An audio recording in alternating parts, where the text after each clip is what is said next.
सलवार पढ़िए सब मिल करके।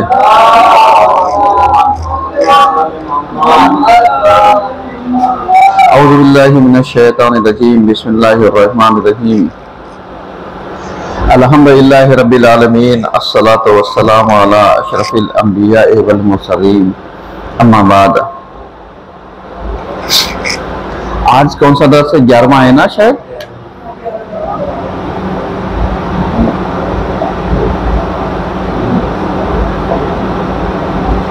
ग्यारहवां दर्स, आज 15 तारीख है। अगर आपके जहन में हो तो हमने कल जो बहस छोड़ी थी वो यही छोड़ी थी कि इमाम ने अपने नाइबीन को जो जिम्मेदारियां दी थी, बाज़ औक़ात उन जिम्मेदारियों का मुतालिया करना बहुत ज़रूरी है। क्योंकि जैसे हमने बताया था कि पहले नायब उस्मान बिन सईद अमरी, इन्हें अबू अमर भी कहा गया, सही है, इन्हें अबू अमर भी कहा गया है। यानी ये जहन में रहे अबू अमर, जैसे यहाँ पर कि इमाम ने कहा अबू अमर ये अमीन, मोतबर और सिका हैं, तो ये पहले नायब के बारे में हमने बता दिया तकरीबन। अब उसके बाद जब इनका इंतकाल होता है तो इनके इंतकाल के बाद यानी हमारे इमाम, आखिरी इमाम, ये एक ताज़ियत नामा लिखते हैं। ताज़ियत नामा किसे कहते हैं?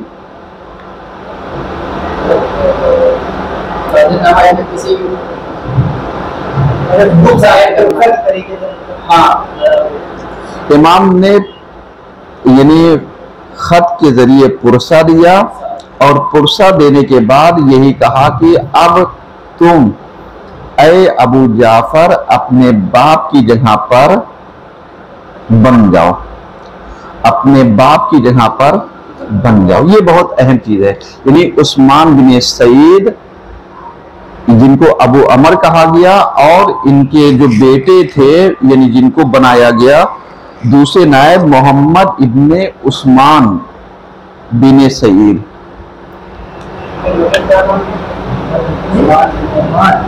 जी, मोहम्मद बिन उस्मान बिन सईद, जिनको अबू जाफर भी कहा गया है।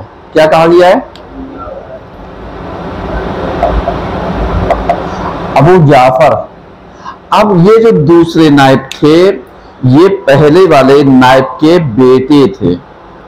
आज आपने देखा होगा अलैहिस्सलाम, बहुत सारे अफराद यानी आज एतराज करते हैं कि अगर कोई इंसान एक अच्छा काम कर रहा है, खुसूसी तौर पर दीनी मसलों में एक एतराज होता है कि अगर एक जगह पर बाप किसी मनसब पर फायद है और उसने अपने बाप या अपनी जिंदगी में अपने बेटे को जिम्मेदार बना दिया, या उसके मरने के बाद बेटे ने अपने बाप की जगह को संभाल लिया, नतीजा ये होता है कि वो इन चीजों से बेखबर होते हैं कि किसके अंदर सलाहियत है या किसके अंदर सलाहियत नहीं है। हम दीनी मसलों में एतराज कर बैठते हैं कि साहब ये देखिए पहले फला साहब थे, अब इसके बाद इनका बेटा काबिज हो गया। ये भूल गए कि सलाहियत इसके संभालने की या इसका हकदार कौन है। आज हमारे यहाँ ज्यादातर दीनी मसलों में या इस्लामी मसलों में यही चीजें तो पेश आती हैं कि मालूम दिया। जैसे मैं एक मिसाल दूं, जैसे मैं अपनी मिसाल देता हूं, किसी भी नहीं दे सकता।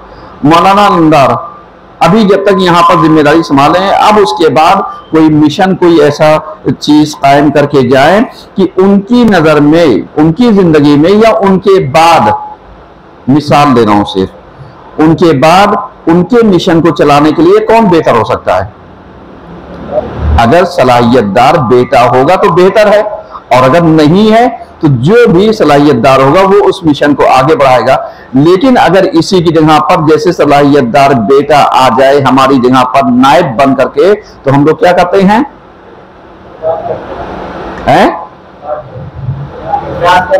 यानी एतराज करते हैं और मिशन में रोड़े अटकाते हैं।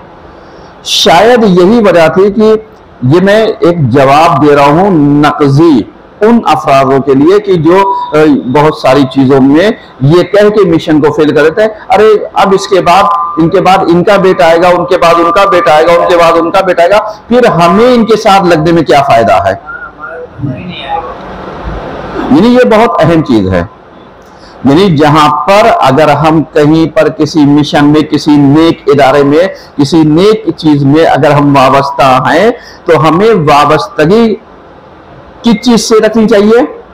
सिर्फ और सिर्फ अल्लाह की जात पर, उस पर भरोसा करके सिर्फ अल्लाह के लिए हमें मिशन से वाबस्ता रहना चाहिए। ना ये कि अगर हमारा मफाद वाबस्ता है तो हम हैं, और जहां से हमें ना वाबस्तगी से मफाद नहीं दिख रहा है तो हम वहीं से छोड़ भागेंगे।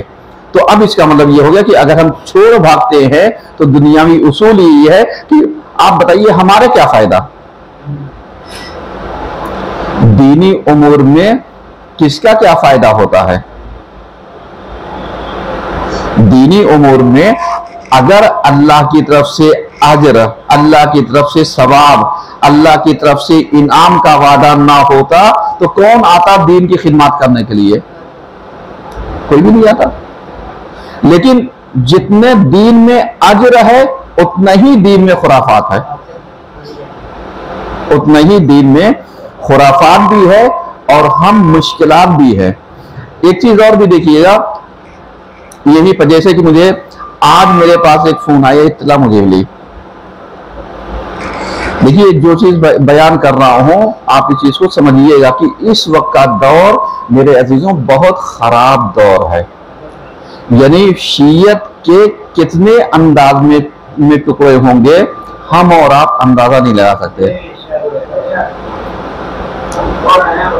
लखनऊ जैसे मरकज में जहां उलमा का गढ़ है, ठीक है, वहां पर कुछ लेडियों के जरिए जो है वो जानते हैं एक मिशन चलाया जा रहा है, और कई मिशन हैं उनके साथ साथ। सिर्फ इसलिए इशारा कर रहा हूं कि उनका काम ही यही है कि जैसे मस्जिदों में शियों की 3 वक्त की अजान क्यों होती है? 5 वक्त की होनी चाहिए, और अगर 5 वक्त की नहीं होगी तो इसीलिए लोग शियों को काफिर कहते हैं। ये पहला ऑब्जेक्शन है, भी ऐसी बहुत सारी एक फेरिस्त है। अब आप जरा सा बताइए, क्या वाकई जो सिपाही सहाबा या ये जो खुराफात चलती है, क्या इसी 3 और 5 की अजान पे हमें काफिर कहा जाता है? नहीं। लेकिन आप अंदाजा लगा रहे हैं इसका मतलब क्या है? इसका मतलब यह है कि जहां पर आज इंसान की बिजी लाइफ में शॉर्ट टाइम बचा हुआ है, तो हमें किसी को दीन से दूर नहीं करना है, दीन की तरफ लाना है ताकि दुनिया भी नुकसान में ना जाए और दीन को भी जरूर ना पहुंचे। और हम क्या करना चाह रहे हैं? हम दीन के नाम पर ना दीदार बना पाएंगे और ना दुनिया से दीन को कमाने देंगे। ये एक मिशन है जो लखनऊ जैसे शहर में चल रहा है, और जिसका पहला ऑब्जेक्शन इस पे हम डिस्कस करेंगे अलैहिस्सलाम, लेकिन बाद में।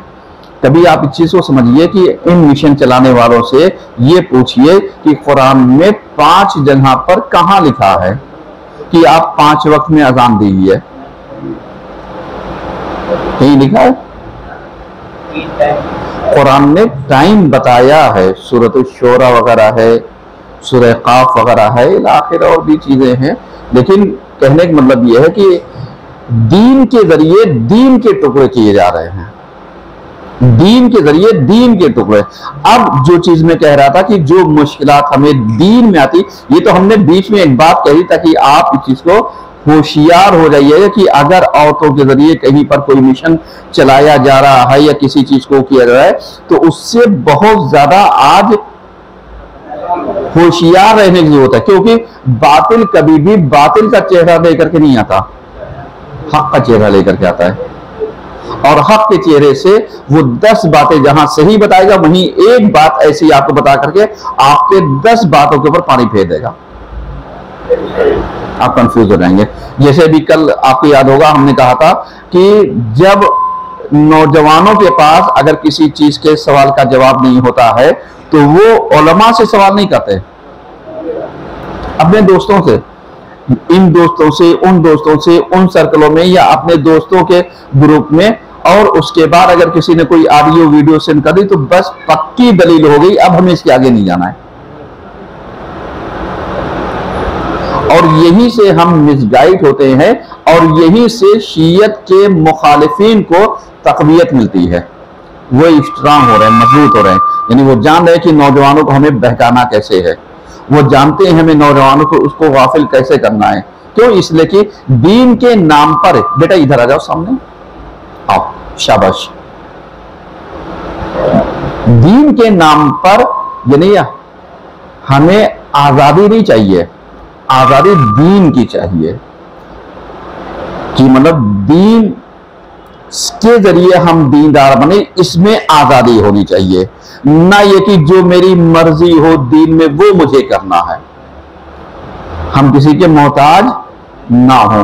अब जिस चीज को मैं अर्ज कर रहा था, ये सब बातें मैं कल की दोहरा रहा हूं ताकि आप इस चीज के जरिए उन मैसेजेस को समझिएगा जो इन दुरूस के जरिए हम पहुंचाना चाहते हैं, देना चाहते हैं, ताकि इस सद्देबाब किया जा सके उन नौजवानों के लिए कि जो लोगों के एतराजात और ऑब्जेक्शन या गलत नजरिए की वजह से कंफ्यूज हो जाते हैं या गलत नजरिए के जरिए से वो डाउटफुल हो जाते हैं। और नतीजा ये होता है कि जब तक उनका डाउट क्लियर नहीं हो सकता तब तक वो गुमराह के गुमराह ही रहेंगे और दूसरों को भी गुमराह कहते रहेंगे। जैसे एक मिसाल हमारे यहां जैसे अखबारियत की, मौला अली का 10वां और ईद के दिन का मातम, बहुत सारे लोग कंफ्यूज करते हैं। अब आप मराजे इज़ाम से पूछिए क्या ईद की नमाज पढ़ करके हम मौला अली के ऊपर गिरिया कर सकते हैं? कहेंगे बिल्कुल कर सकते हैं, बिल्कुल गिरिया कर सकते हैं, बिल्कुल आप रो सकते हैं। अब इसी को आप जरा सा सवाल पलटिए, क्या हम ईद ना मना करके हम इस दिन को 10वां इमाम अली का मना सकते हैं? कितना फर्क है दोनों सवाल में? अब आप बताइए, ऐसे ही मिसगाइड किया जाता है। कहा देखिए साहब मातम करने से मना कर दिया, रोने से मना कर दिया, भैया ईद के दिन ईद मनाओ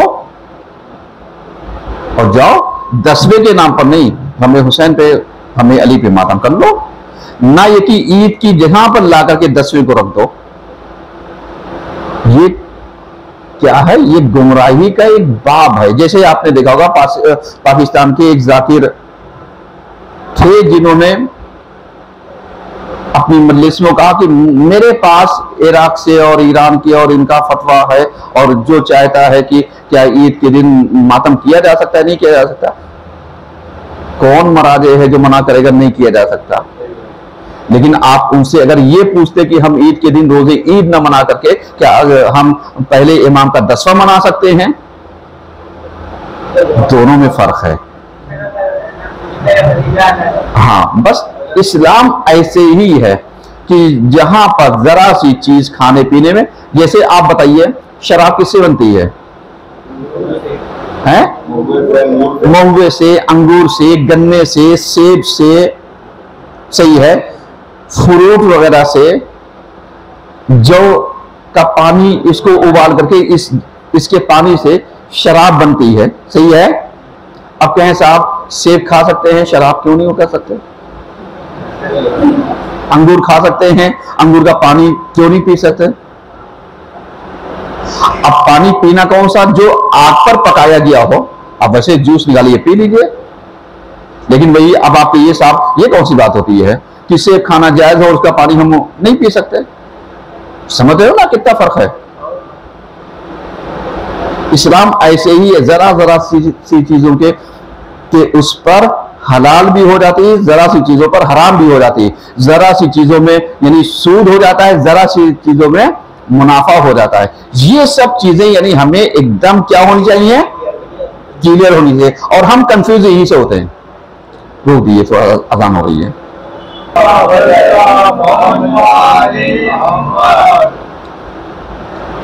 अब अगर देखा जाए तो ये जो इमाम के दूसरे नायब थे, मतलब ये चीजें जो हमने कंफ्यूजन बीच में बताया कि आप देखिए जरा जरा सी बातों में कितना फर्क हो जाता है, हम हलाल में और हम हराम में। ऐसे ही कंफ्यूजन हमारे इमाम के दूसरे नायब के जमाने में हुआ। कैसे? जैसे गुल्लात, गुल्लात किसे कहते हैं? गुल्लात कहते हैं गालियों को, जो फजाइले मौलाए कायनात या अहले बैत को हद से ज्यादा यानी बढ़ा देते हैं, इन्हें कहा गया गुल्लात। गाली, जिन्हें हम लोग कहते हैं नुसैरी, इन लोगों के बारे में जो नजरियात हैं, यानी ये लोग आकर के एक हमारे अइम्मा को जो सामना करना पड़ा था, अभी हम इसको बताते हैं दो चीजों का।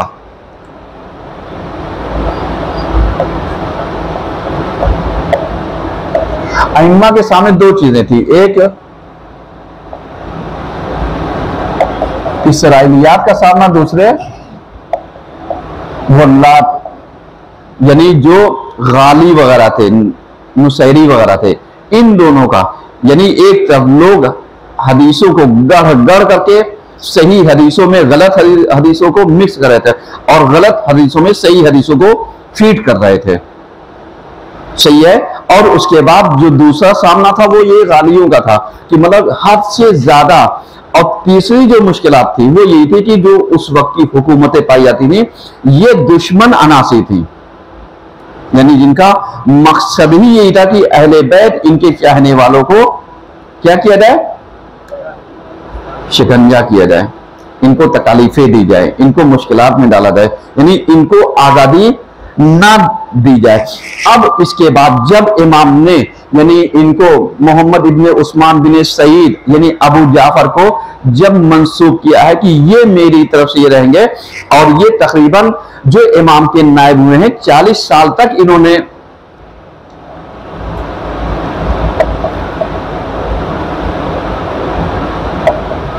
नियाबत या वकालत को संभाला। कितने साल? 40 साल। 40 साल कम नहीं होते हैं, बहुत होता है। अब इमाम की इनके बारे में हदीस भी पाई जाती है, यानी हमारे इमाम ने यही कहा अल उमरी वब्नहु, यानी हम अमरी सईद पहले नायब और इसका बेटा सिकातान दोनों क्या हैं? मोतबर हैं। ये बहुत अहम चीज थी, क्योंकि जैसे ही इमाम ने इनको मंसूब किया है बगदाद में, और नतीजा ये था कि दीन फैलने के लिए कभी कभी जरूरी ये होता है कि इमाम ने इनको नायब बनाया, अब इन्होंने अपने हैंड से बनाए, इन्होंने अपने हैंड से बनाए, यानी अपनी तरफ से लोगों को मुय्यन किया कि भाई तुम वहां देख लेना, तुम वहां देख लेना, तुम वहां देख लेना, तुम वहां देख लेना। और उसके बाद पूरे करिए की खबर, पूरे करिए का माल सब इनके पास आए, फिर ये सब जमा करके इमाम को पहुंचाते थे। अब नतीजा ये हो कि जब पहले नायब का इंतकाल हो गया तो कशमकश में और हुकूमत ने, इन गुल्लात ने, गालियों ने जो काम किया वो यही किया कि ला करके कंफ्यूजन पैदा किया और दावा करने लगे कई लोग। यानी क्यों दावा किया? नियाबत का और वकालत का, ताकि इस दावे के जरिए या तो लोग मुझे मान लेंगे या जो ये मोतबर है ये एतबार से खारिज हो जाएगा। आज आप बताइए, किसी चीज में अगर इख्तिलाफात होते हैं तो हम किसी चीज को समझने के बजाय क्या करते हैं? हम कहते हैं हम किसी को नहीं वो करते। हम जब ये नहीं करते तो ये जो इनके जमाने में जो दावेदार बहुत सारे थे, तो जो एक दूर बैठा था इमाम का चाहने वाला, उसकी जिम्मेदारी क्या थी? उसे वो यही कहता कि मैं जितने भी माल हैं ज़कात का मैं किसी को नहीं दूंगा, अगर वो होगा तो इमाम लेंगे, नहीं तो रखा है, मैं जब मुलाकात होगी वहां से तब दूंगा। क्या ऐसा दावा सही है? गलत है। क्यों? क्यों गलत है जी? उनको इस चीज की जिम्मेदारी दी गई थी और वो इस चीज के मतलब काबिलियत काबिज थे कि वो दूरंदेशी भी रखते थे, इसलिए इमाम उनको जो है ठीक है और हालात के हिसाब से नजरियात भी पेश करते। हाँ आसान किए, बहुत अच्छा जवाब आप दे रहे हैं और आपके नजरियात से हम इस्तेफादा करेंगे। इस्तेफादा क्या करेंगे? अब इसका मतलब ये हो गया कि जिम्मेदार वो बनता है जो दूर अंदेश भी हो, तेजबीन भी हो, फहम भी रखता हो, हालात के ऊपर पकड़ भी हो, समझौते की सलाहियत भी हो, बर्दाश्त का मादा भी हो। क्यों? इसलिए कि किसी मनसब पर फायज होने के लिए जरूरी नहीं कि लड़ा जाए, जरूरी नहीं है कि झगड़ा जाए। अब अगर इमाम के ये बनाए हुए नायब अगर झगड़ा कर लेते उनसे जिन्होंने झूठे दावे किए थे, तो फिर क्या होता? जो सच्चाई के दावेदार थे ये भी क्या हो जाते? इसीलिए शायद मौला ने हमारे कहा कि तुम बातिल के झूठे खुदाओं को बुरा भला ना कहो, वरना वो तुम्हारे सच्चे खुदाओं को बुरा भला कह देंगे।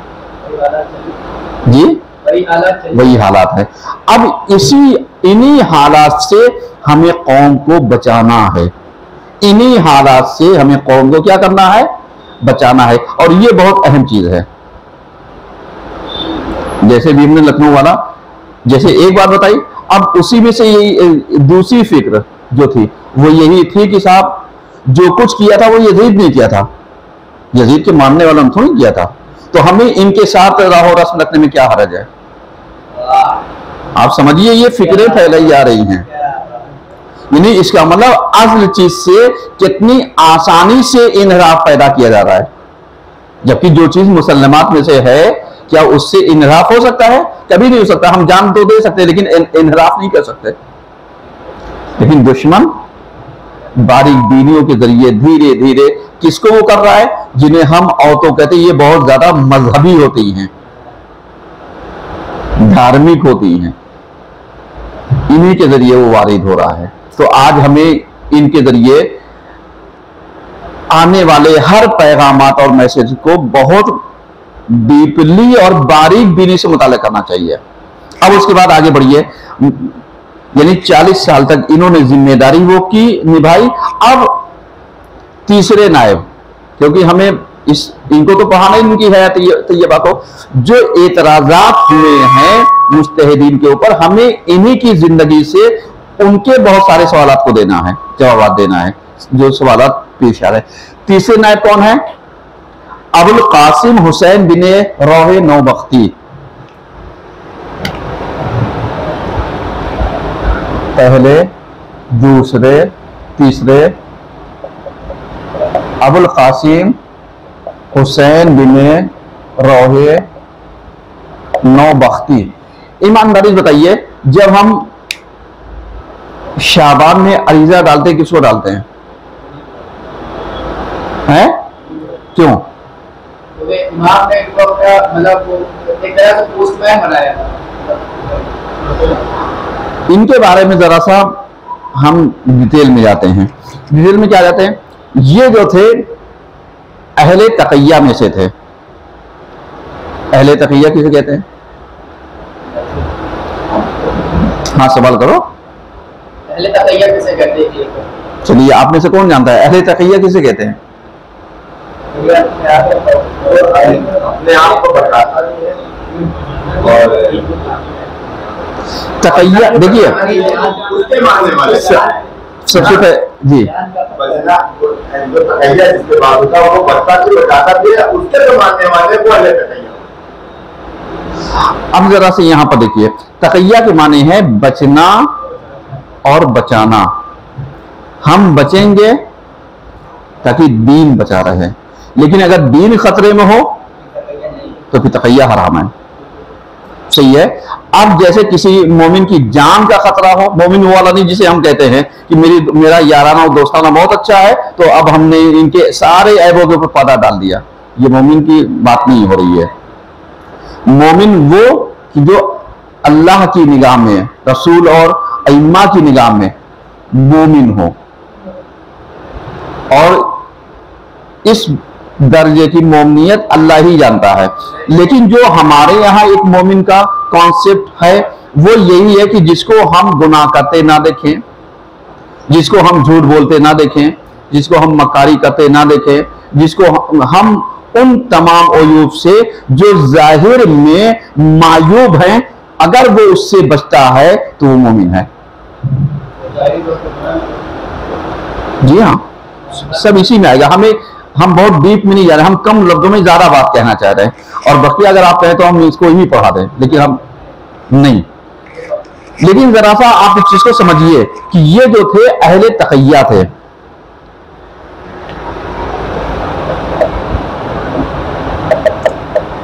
अहले तक़िया थे। और क्यों तक़िया थे? क्योंकि यानी जो इनके बारे में जितनी भी चीजें पेश की जाती हैं, वो जानते क्या था? वो यही था कि ये उन चीजों को पसंद नहीं करते थे, चूंकि हुकूमत उस वक्त की ऐसी थी कि अगर आप खुलाफा को बुरा कह दीजिए तो आपकी जान और माल खतरे में था। ये कौन थे? ये इमाम के नायब थे। अब अगर ये इन चीजों की रियायत ना करते तो इनका सिलसिला इमामत से जो जुड़ा हुआ था वो क्या हो जाता? टूट जाता। तो इस चीज को बचाने के लिए इन्होंने क्या किया था? तक़िया अख्तियार कर रखा था, क्योंकि ये बादशाहों के दरबारों में भी आया जाया करते थे। जी, ये दोनों कहलाए जाएंगे, इसीलिए हमने नियाबत या वकालत दोनों कहा है। क्योंकि नियाबत का लफ्ज हमारे उर्दू के लिए है और वकालत का लफ्ज अरबी के लिए है, ताकि जो एक लफ्जों पर हेरा फेरी होती है उन लफ्जों को जरा सा समझिएगा। हाँ, इन्हीं लफ्जों को समझिएगा, क्योंकि जो तकलीद के खिलाफ हैं वो बआसानी इन्हीं अल्फाजों में आपको फंसाएंगे, और जब इन्हीं अल्फाजों में आपको फंसाएंगे तो नतीजा ये होगा कि आप जब जवाब नहीं दे पाएंगे, कहेंगे या तो जवाब देकर के या हम जैसे हो जाओ। इनका दौर खलीफा बनी अब्बास का दौर था, और जब ऐसे उसमें वो थे तो उस वक्त हामिद इब्ने अब्बास की जो उस वक्त का वजीर था, इसने इनको 4 साल कैद में डाल दिया। यानी 312 से लेकर के 317 तक कितने साल हो गए? 5 साल।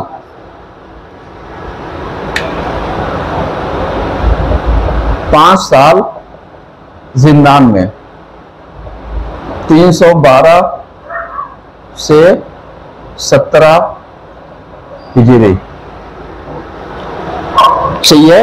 और इनके जमाने में जो और भी नायबीन थे जो वो कर रहे थे दावेदारी, 12-14 नायब थे जो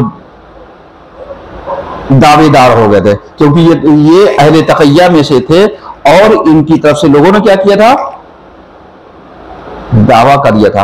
अब इसके अलावा ये इस चीज को भी वो कहते थे कि साहब आप उस जमाने में, यानी जो शाम का हाकिम था माविया, इसको भी आप खुल्लम खुल्ला तौर पर लान तान ना कीजिए। ये इस चीज को क्या कर रहे थे? मना कर रहे थे। अब जरा सा मैं यहीं पर रुक करके एक सवाल आपसे करता हूं, ये किसने मना किया था? नायब इमाम ने, सही है। इमाम की क्या जिम्मेदारी थी?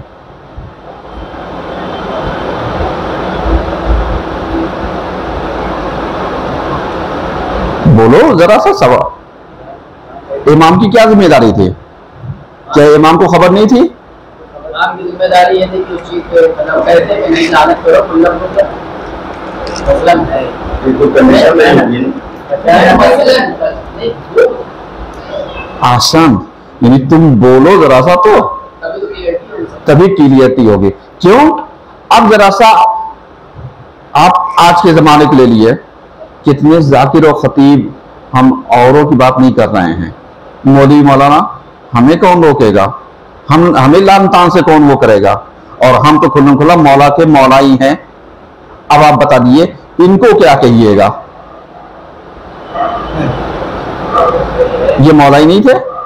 मौलाई तो दूर की बात है, ये इमाम की वकालत इनके पास थी, इमाम की नियाबत इनके पास थी, इमाम का सफीर होना इनके पास था, इनके पास इमाम का ओहदा पाया जा रहा था।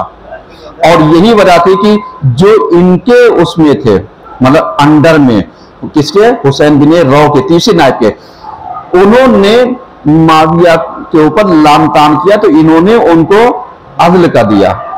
अज़ल का मतलब समझते हैं? सस्पेंड कर दे दिया, यानी उनको उनके ओहदे से हटा दिया। आज अगर कोई अगर मसलहत की बुनियाद पर या किसी उसकी बुनियाद पर या खतरात की बुनियाद पर अगर कोई ऐसा कदम उठाता है तो हम उसको दीन से खारिज, इससे खारिज, उससे खारिज, उससे खारिज, उससे खारिज क्या कर देते हैं? बआसानी कर देते हैं। अब जो दीन से खारिज करते हैं उनको जरा सा हुसैन बिन नौबख्ती का ये अमली नामा जो जिंदगी नामा है पढ़ा करके बताओ कि इनकी जिंदगी के बारे में या इमाम के बारे में क्या नजरिया है तुम्हारा। तो खाली लामतान कर लेना पहचान शियत की नहीं है। जैसे बहुत सारे, अरे हमें तो ये करना है, हमें कौन रोकेगा? हमें हो सकता है तुम्हारे एक की कदम की वजह से कितनों के की जिंदगियां खतरे में पड़ जाए। इसी को बचाना था। और इमाम का मतलब दूर दूर तक शियत को बचाना था। और अगर आज के दौर के जाकिर और खुतबा और शोरा होते क्या करते? चलिए बहरहाल सलवा पढ़िए सब मिल करके, इंशाल्लाह बाकी बातें आइंदा।